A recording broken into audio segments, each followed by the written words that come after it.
নমস্কার বন্ধুরা, welcome to ইউনিকন। তো বন্ধুরা, এই ভিডিওতে আমরা আবারও কথা বলবো কলকাতা নাইট রাইডার্স রিলেটেড কিছু আপডেটস নিয়ে। তো আজকে থেকেই কিন্তু কলকাতা নাইট রাইডার্সের প্র্যাকটিস শুরু হয়ে যাচ্ছে, সেই আপডেটে তোমাদেরকে দেবো। উমরান মালিক নিয়ে কি আপডেট বেরিয়ে আসছে সেটাও তোমাদেরকে জানাবো। ইন্টারেস্টিং ভিডিও হবে, লাস্ট অব্দি দেখতে থাকো। আমাদের চ্যানেলে প্রথমবার এলে আমাদের চ্যানেলটিকে সাবস্ক্রাইব করে তার পাশের বেল আইকনটাকে অন করে দিও। তো কালকে রাত্রে একটা শ্রেয়াস আয়ারকে নিয়ে ভিডিও দিয়েছি, কি কেস হয়েছে সেটা সেই ভিডিওতেই এক্সপ্লেন করেছি। শ্রেয়াসের একটা বক্তব্য ছিল যে কেকেআরকে চ্যাম্পিয়ন করেও সেরকম সে রেকগনাইজেশন বা সম্মান পায়নি, সেই নিয়ে।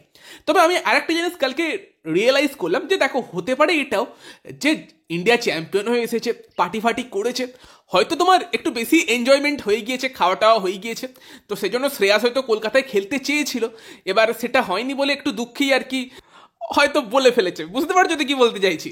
কারণ নয়তো শ্রেয়াসের অ্যাকচুয়ালি প্ল্যানিং ছিল এই মরশুম দিল্লিতে চলে যাওয়ার। আর দিল্লি ক্যাপিটালস এমন একটা টিম যেই টিমকে তোমার শ্রেয়াস আয়ার তোমার ফাইনালে নিয়ে গিয়েছিল, এবং ফাইনালে নিয়ে যাবার পরের মরশুম শ্রেয়াস আয়ার যখন ইনজিওর্ড হলো, দিল্লি পন্থকে ক্যাপ্টেন করলো, তারপর কিন্তু দিল্লি পন্থকেই ক্যাপ্টেন রেখে দেয়। শ্রেয়াস যখন ফিট হয়ে এলো তখনই কিন্তু শ্রেয়াসকে ক্যাপ্টেন্সি আর দেয়নি। উল্টো দিকে কলকাতা নাইট রাইডার্সেও সেম কেস হয়েছিল, তবে কেকেআর কিন্তু একটা গোটা মরশুমের জন্য নীতিশ রানাকে ক্যাপ্টেন করলো, পরবর্তীকালে যখন শ্রেয়াস ফিরেছে আবার শ্রেয়াসের হাতেই কিন্তু ক্যাপ্টেন্সি তুলে দিয়েছে। তো সেখানে সম্মান শ্রেয়াস কোথায় পেয়েছে আর কোথায় পায়নি সেটা তো ক্লিয়ার, এটা আমরা দেখতে পাচ্ছি। আর তারপরও শ্রেয়াস কিন্তু দিল্লিতে ফিরে যেতে চেয়েছিল, পাঞ্জাবের টাকা বেশি ছিল, অকশনে তুলে নিয়েছে, সেটা অন্য কথা। তো সেখানে কলকাতা আর দিল্লির ফ্র্যাঞ্চাইজির মধ্যে পার্থক্য কোথায় সেটা তো এখানেই ক্লিয়ার। তবে তারপরও শ্রেয়াস দিল্লিতে ফিরে যেতে চেয়েছিল এবং কেকেআরের রেকগনাইজেশন পাইনি, রেসপেক্ট পাইনি, এই বক্তব্য রেখেছে, তাহলে একদম হয়তো পুরোপুরি সজ্ঞানে রাখিনি, একটু হয়তো বেশি এনজয়মেন্ট হয়ে গিয়েছে। তো এটাকে হয়তো আমরা সিরিয়াসলি না নিলেই ভালো। ঠিক আছে, দেখা যাক এবার পাঞ্জাবের হয়ে শ্রেয়াস কি করে। বাকি কেকেআরের অ্যারাইভালের কথা বললে, কালকে দুই বিদেশি player south African Endrick Nortje এবং কুইন্টন ডিকক এসে গিয়েছিল।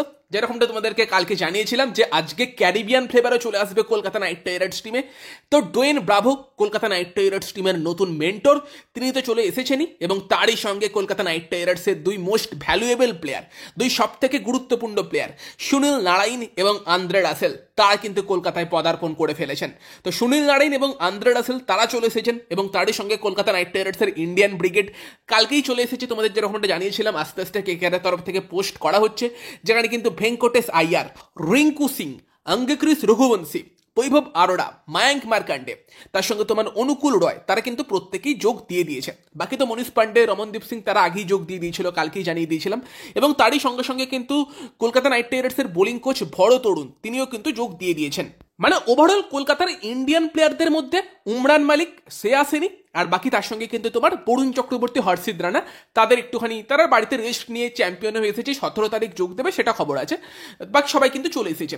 উমরান মালিকের কথা বললে, উমরান মালিক কবে যোগ দেবে দেখো, সেটা নিয়ে আজকে একটা আপডেট বেরিয়ে এসেছে। সেটা হচ্ছে যে উমরান মালিক কিন্তু ফিট হয়ে গিয়েছে, মানে তার ফিটনেস আর কোনো ইস্যু নেই। তার যে চোট ছিল সেই চোট সে সারিয়ে ফেলেছে, তবে এখনও সে এনসিএতে আছে।